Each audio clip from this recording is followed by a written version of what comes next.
Today is March 28, 2022. I'm Pastor Michael, and this is Wilderness Wanderings.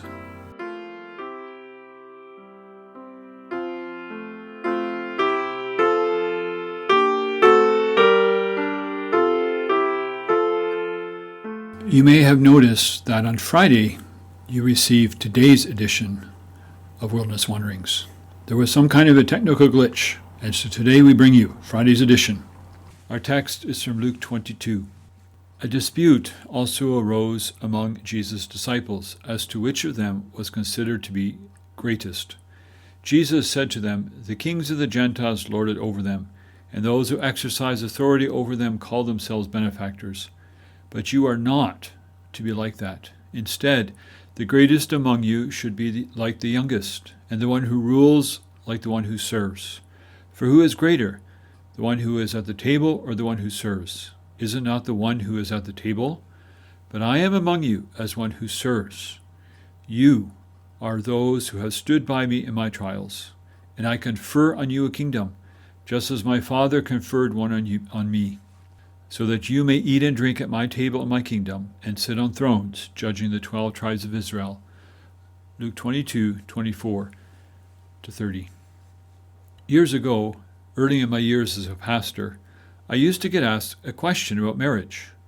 All sorts of occasions gave rise to the question, yet each situation had a common element. Husband and wife were having a disagreement.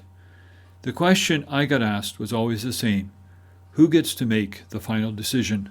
I admit that at first I got taken in by the question and attempted to respond with a sound biblical and theological answer. After some years of experience in preaching and pastoral care, I came to realize that the question itself was a problem.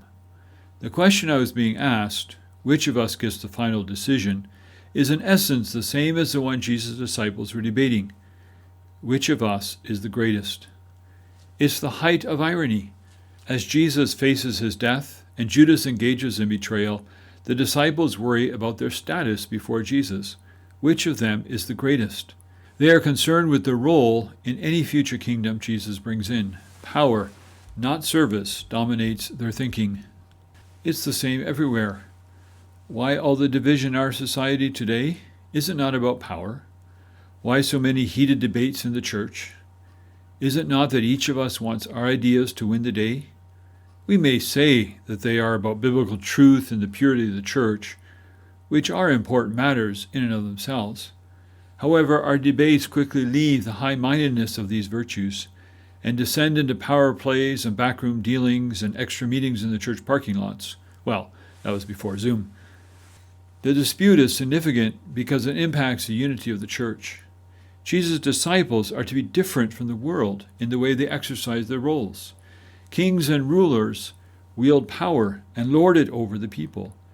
This is not the type of leadership Jesus calls for. Ruling in Jesus' dictionary means service, not power. Elitism and debate about status are out.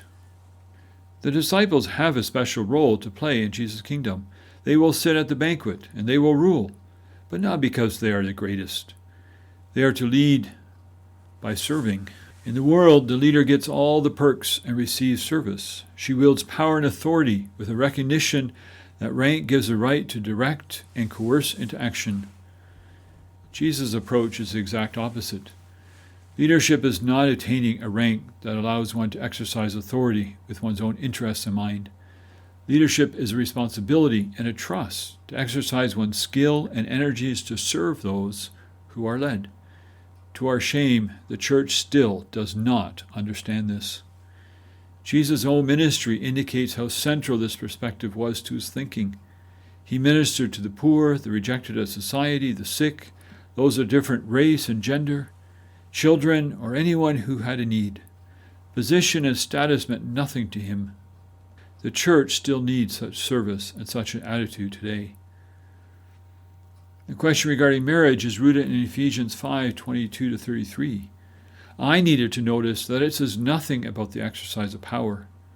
Rather, the passage exhorts husbands to mirror Christ, who gave his body for his bride, and the passage calls on them to nourish and cherish their partners. Leadership, and headship for that matter, do not call for the raw exercise of power.